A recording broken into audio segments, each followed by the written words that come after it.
결정권자. 이게 핵심이에요. 지금 나온 게. 이 양이 엄청 많은데 결정권자라는 말의 의미는 일단 체계를 제가 체크해 줄게요. 아까 얘기한 8가지를 누가 지정하고 변경할 권한을 행사하는 사람이냐 이 얘기예요. 엄청난 권한이에요. 그래서 법을 만들 때 보통의 인허가 권한은 건축허가 시군구청장에게 줬기 때문에 이 용도 지역의 지정 권한은 적어도 시도지사나 대도시 시장한테만 줬다고. 그래서 결정권자가 말단 시장군수구청장은 아니에요. 그래서 시도지사 50만 넘는 대도시에서는 대도시 시장. 그런데 여기서 이제 왕왕 내는 게 지구단위 계획구역은 항차 다다음 주에 배울 텐데 지구단위 계획구역 지정에 관한 도시군관리계 결정은 말단 시장군수라도 직접 위반해서 직접 결정해 버릴 수도 있다는 거. 그 다음에 요거 개발제한구역은 워낙이 중요하기 때문에 국토교통부 장관만 지정 권한이 있다는 것은 지자체에서는 관리하지 말라는 얘기예요. 중앙정부에서만 그린벨트 지정 변경하겠다는 거예요. 그 다음에 수산자원보호구역은 바다를 대상으로 지정하기 때문에 바다의 주무부처는 해양수산부예요. 따라서 해양수산부에서만 지정할 권한을 가진다는 거예요. 그러고 난 다음에 결정이 됐으면 효력 발생은 최종적으로 지형도면을 고시한 날부터 발생한다. 이 지문은 거의 2년에 한 번꼴로 다음날 넣었다 뺐다 정답으로 나옵니다. 그래서 지형도면의 고시가 무슨 말인지 이해를 해야 된단 말이에요. 그래서 도시군관리계획이 양이 제일 많은데 공부할 때 이런 식으로 메모를 해야 된다는 거예요. 제일 먼저 도시군관리계획에 내용이 몇 가지가 있다고? 8가지가 얘네들을 지정, 변경, 설치할 때마다 짜는 게 도시군관리계획인데 그러면 얘들 도시군관리계획을 얘네들 지정하려면 누가 위반하느냐 할 때 6개의 시장군수가 하지만 국토교통부 장관, 도지사가 위반할 수도 있다는 것. 주민이해관계자는 기지, 산업유통, 시설입체, 복합구에 관련된 것을 지정해달라고 뭘 할 수 있다고 제한, 물론 동의는 있다 얘기할 거고, 그 다음 40일 플러스 30일. 그래서 제한 들어오고, 그 다음 결정을 시도, 대도시에서 결정을 하는데 절차 과정은 잘 안 물어봅니다, 여기서는. 그래서 절차를 물어보고, 그 다음에 지구단위계 결정은 말단 시장군수가 직접 결정할 수 있고, 개발제한구역은 누가 결정하고, 정 안 되면 막 개국이 수해 이래도 되고, 개발제한구역은 국토교통부 장관, 수산자원보호구역은 해양수산부 장관이 결정한다라고 이렇게 뼈다구를 잡아놓고 가야 돼요. 그러고 난 다음에 우리가 이제 기본 필수서가 PPT로 다시 나오는 거예요. 그래서 도시군관리계획으로 결정할 내용이 요 3가지 포함해서 8가지가 되고, 그 다음에 법적 성질 필요 없고 누가 위반하느냐 할 때 그냥 아까 얘기한 그대로 되는 거예요. 너무 세부적으로 들어가지 마시고. 기준은 무슨 얘기냐면 요 장기 계획이 만들어져 있으니까 도시군 관리계획 짤 때는 장기 계획에 맞게 짜라는 얘기예요. 그래서 도시군 관리계획은 광역 도시계획 또는 도시군 기본계획이 있을 때, 생활권 계획이 있을 때 여기에 맞게 도시군 관리계획 위반하라 하는 내용이고, 그 다음에 이제 제한 들어오는 거예요. 그래서 주민 이해관계자는 이해관계자 포함해서 자 위반해달라고 제안하는데 이때 제안할 때 계획 도서 설명서 첨부해야 된다 하면 맞는 거고, 설명서 첨부할 필요 없다 그러면 말이 안 되는 거잖아요. 왜 도로가 확장돼야 되는지. 그래서 요 내용, 그래서 여기에 프린트 나눠준 내용이에요.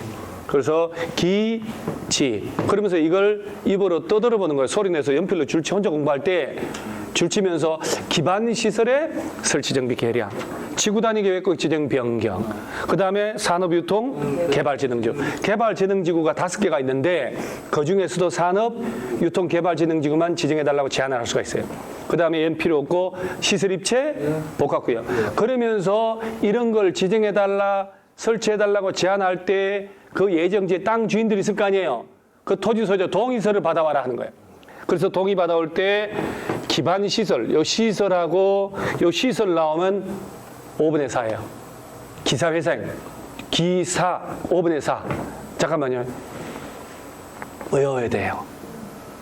시설 관련된 거 제한하면 5분의 4.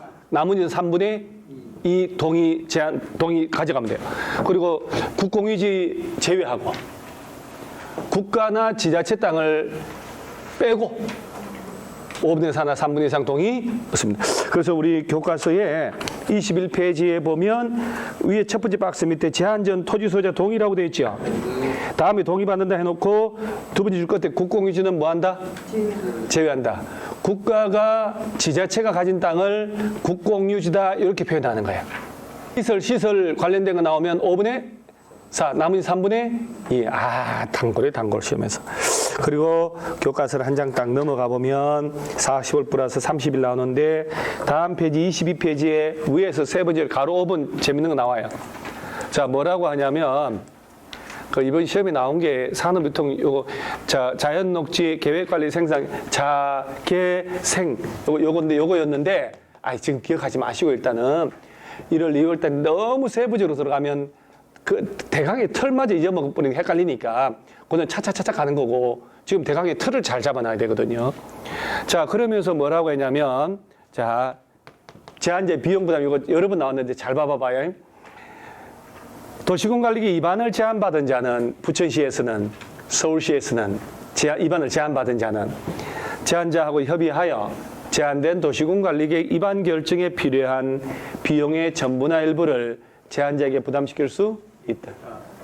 네가 돈 내라고 그러면 이 법조문이 있다는 것은 저런 걸 알면 주민들이 적극적으로 부천시청 찾아가서 도로 확장해달라고 제안을 제대로 할까 안 할까요? 야, 네가 제안했으니까 네가 돈 내라고 라고 하는 거예요. 저런 걸 알면 제안서를 안 내지. 거기에 이런 조문이 있으면 의미가 없는 거예요. 그래서 뭐라고 그때 당시 만들 때 제한할 수 있는 이 권한을 남용해서 행정력이 낭비되는 걸 막기 위해서 비용의 전부나 일부를 부담시킬 수 있다라는 조문을 넣었다는 거예요. 그러면서 제한할 수 있는 제도를 넣으면서 복리행정에 주민들이 적극적 참여를 보장하기 위하여라고 해놓고 비용 네가 내라. 그럼 이런 거 시험 낼 때 뭐라고 내냐면 비용의 전부를 입안 결정에 필요한 비용의 전부를 부담시켜야 한다. 이렇게 되는 거예요. 틀려요. 문장 제대로 봐야 돼. 입안 결정에 필요한 비용의 전부 또는 일부를 부담시킬 수 있다. 그놈하고 협의해가지고. 그럼 문장 그대로 공부해야 돼. 그럼 근데 삐딱하게 나오는 거예요. 자, 그 다음에 입안의 절차란 말 나왔죠? 이거 무슨 얘기냐면 용도 변경하고 하려면 어떤 절차를 거치냐라고 하는 건데 우리가 저기 22페이지에 보면 기초조사라고 줄치고 대동소이합니다. 기초조사 줄치고 저 밑에 정보체계 구축하고 5년마다 업데이트하는 건 셋 다 똑같습니다. 그 다음에 환경성 검토 줄치고 적성평가 제목만 줄치세요. 그래서 용도 변경 등 하려면 조사를 하면서 환경에 미치는 환경성 검토 적성평가를 다 하고 그 다음에 뭐 일정한 요건에 해당하면 또 절차 생략하는 게 여기서 나와요. 근데 오른쪽 페이지 보니까 박스들이 엄청나잖아요. 그래서 이런 것들은 IQ가 180 정도 되는 명 짧은 사람만 하게끔 맡겨놓고 한 장 넘어가시면 프리딩딩 박스는 나중에 하는 거고 25페이지를 보면 25페이지 박스 사이에 의견 청취라고 되어 있잖아요. 주민의 의견 청취 제목 줄치고 도시군 관리계 입안할 때는 주민의 의견을 들어야 되는데 두 번째 줄에 국방상 기밀이 있다든가 경미한 변경이 있을 때는 주민들 의견을 뭐 할 수 있다? 생략할 수 있다라고 해가지고 박스에 쫙 나오는 거예요. 여러분 국방부 장관이 요청이 없어도 알아서 막 생략하면 될까요? 그래서 박스 안에 기억 한번 읽어볼게요. 도시군 관리계 입안할 때 주민의 의견을 들어야 하며 그 의견이 타당하다고 인정된 때는 도시군 관리계가 안을 짤 때 반영해야 되는데 다만 잘 봐요. 국방상 안전보장상 기밀을 지켜야 할 필요가 있는 사항 가로치고 관계 중앙행정기관 장이 뭐가 있을 때만 국방부 장관 등의 요청이 있어야 되겠지. 그럴 땐 주민의 의견을 생략할 수 있다는 얘기예요. 그러하지 않다 하는 것은.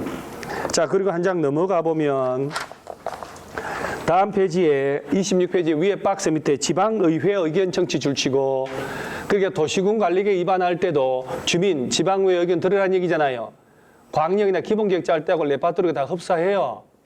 자, 그 다음 오른쪽에 결정권자가 나오잖아요. 그래서 결정은 최종적으로 시도지사 동그라미 하고 그 다음에 세 번째 줄에 끝에 대도시 시장 동그라미 하세요. 아까 인구가 얼마 이상이면 대도시라고? 경기도 부천시는 대도시가 될 수 있어 없어요? 특별시나 광역시가 아닌데 구가 있다는 게 바로 인구가 50만 넘는 대도시란 얘기야. 그럼 부천이나 수원, 성남 같은 데서는 도시군관리계 결정을 부천시장이 직접 해도 된다는 얘기예요. 그럼 시흥시나 광명시는 대도시가 안 되기 때문에 50만 안 되기 때문에 이런 작은 시군에서는 용도 변경하려면 도시군관리계 위반해서 도지사한테 가서 결정해달라고 신청을 해서 도지사가 용도 변경해줘야 돼요. 그런 절차가 다 숨어져 있다고 이 안에가. 그래서 대도시에서는 대도시장이 직접 결정할 수 있다. 그러면서 바로 밑에 뭐라고 하냐면 다음에 도시군관리계획은 시장 또는 군수가 직접 결정한다라고 해놓고 박스에 기억 보면 시장 군수가 위반한 뭘 지정하는 거? 지구단위 계획구역 지정 변경과 지구단위 계획 수립에 관한 도시군관리계획은 말단 시장 군수라도 광명시장도 직접 위반해서 직접 지정할 수 있다. 그 다음 예외적으로 국토교통부 장관이 결정하는 거 포리딩딩 박스에 2번 줄 치는 거야. 개발 제한구역의 지정 변경에 관한 도시군관리계획 결정하고 그 다음 줄에 당구장 표시 보면 이 경우에도 수산자원 보호구역 지정 변경에 관한 도시군관리계획 결정은 누가 한다고요? 해양수산부 장관, 바다의 왕자, 해수부 장관만 결정합니다. 수산자원 보호구역은 바다를 대상으로 그 인접토지를 대상으로 하기 때문에 바다의 주무부처는 해양수산부예요. 그 다음에 결정을 할 때 밑에 뭐 협의, 그 밑에 이제 협의란 말 9번에 1번 협의, 관계 중앙 또는 행정기관장하고 협의를 하고 한 장을 넘기세요. 제목 줄치면 돼요. 다음 페이지 동그라미 2번에 국토교통부 장관하고 사전 협의란 거 있죠? 이번 시험에 얘가 지문으로 나온 거야. 아니 여러분들 그거 여러분들 줄치는 게 보면 이번 시험에 나온 것은 다음 시험에 여러분 시험에 나와 안 나와요? 이런 건 독특한 지문이기 때문에 한번 써먹으면 7년 뒤에 나와. 7번 방의 출제라고 해. 막 갖다 붙여요, 저는. 막 갖다 붙여도 강의만 재밌으면 되지 뭐 그러죠? 네. 안 졸리면 되잖아요. 그래서 뭐라고 하냐면은 결정권자 쪽에서 잘 보시면 원래는 봐봐요. 도시군관리계 결정을 시도 대도시시장이나 국토교통부 장관이 할 때 관련 부처하고 협의를 하는데 뭐라고 하냐면 자 시도지사가 옛날에 국토교통부 장관이 입안하여 결정한 옛날에 국토교통부 장관이 결정한 걸 시도지사가 변경할 일이 있잖아요. 그때는 미리 시도지사가 국토교통부 장관하고도 협의를 하라는 거예요. 이렇게 하면 돼요. 시도지사가 예전에 국토교통부 장관 즉 중앙정부에서 결정한 내용을 위임받아서 변경할 수도 있거든. 국토교통부에서 결정한 내용을 시도지사가 변경할 때는 국토교통부하고도 미리 협의를 거치라 이 얘기예요. 콜? 아니 이건 암기하는 것도 아니잖아요. 그냥 여러분 자세 자체가 이렇게 앉아가지고 퍼져가지고 무슨 죽 퍼지듯이 앉아 있잖아요. 좀 다부지게 탱탱한 느낌이 들어야 되는데 자 시도지사는 원래 관계 행정기관하고 협의를 하는데 옛날에 국토교통부 장관이 결정했던 내용을 시도지사가 변경하려면 누구랑도 협의해야 된다. 국토교통부 장관하고도 협의를 거쳐라.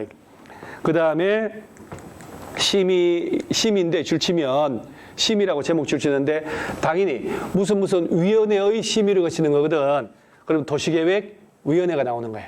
그래서 국토교통부 장관이면 중앙, 시도 대도시면 지방 도시계획위원회 뭘 거치라? 심의. 그리고 이제 객관식에서 왕왕 나오는 게 동그라미 2번에 건축위원회 공동심의 있나요? 이건 줄쳐야 돼요. 그래서 도시계획위원회만 소집하는 게 아니고 건축위원회도 같이 소집해야 돼요. 그래서 뭐라 하냐? 시도지사가 요거 동그라미 해야 돼요. 지구단위 계획 요거. 지구단위 계획 속에는 건축 제한이 들어가야 되거든. 그래서 지구단위 계획이나 지구단위 계획으로 대체하는 용도지구 폐지에 관한 사항을 결정하려면 건축법에 따른 건축위원회도 소집하고 도시계획위원회도 소집해서 공동심의까지 다 거쳐야 돼요. 자, 이렇게 지구단위 계획 결정하려면 도시계획위원회만 소집하면 안 되고 건축위원회도 소집을 해야 된다. 공동심의까지 거쳐야 된다. 뭘 결정할 때는? 지구단위 계획 결정할 때는 도시계획위원회, 건축위원회 두 군데 다 소집해서 공동심의까지 통과해야 된다. 뭘 결정할 때? 이게 중요해요, 여러분. 힘을 넣어서 지구단위 계획이라고 막 씹을 먹을 듯이 지구단위 계획 이렇게. 지구단위 계획 결정할 때는 건축 제안이 들어가니까 도시계획위원회만 소집하면 안 된다 이 말이야. 그래서 건축위원회, 도시계획위원회 공동심의 거쳐야 돼. 나머지 그 8가지 중에 나머지 결정할 때는 중앙이나 지방이나 도시계획위원회만 심의 거치면 돼요. 그래서 관련 부처하고 협의하고 도시계획위원회 뭐까지 거치면 된다? 심의. 이거는 건축위원회 심의도 같이 해야 되고. 그래서 이렇게 해서 협의 심의를 절차를 생략하는 경우도 있다 없다? 있다. 국방상 기밀 있으면 생략해야지. 이거야 뭐 쉬운 얘기인데. 그 다음에 자 효력 발생은 언제부터 효력 발생한다? 지형도면을 이건 진짜 입으로 떠들어야 돼. 다음 날이 아니야. 여러분 잠깐만 이게 무슨 얘기냐?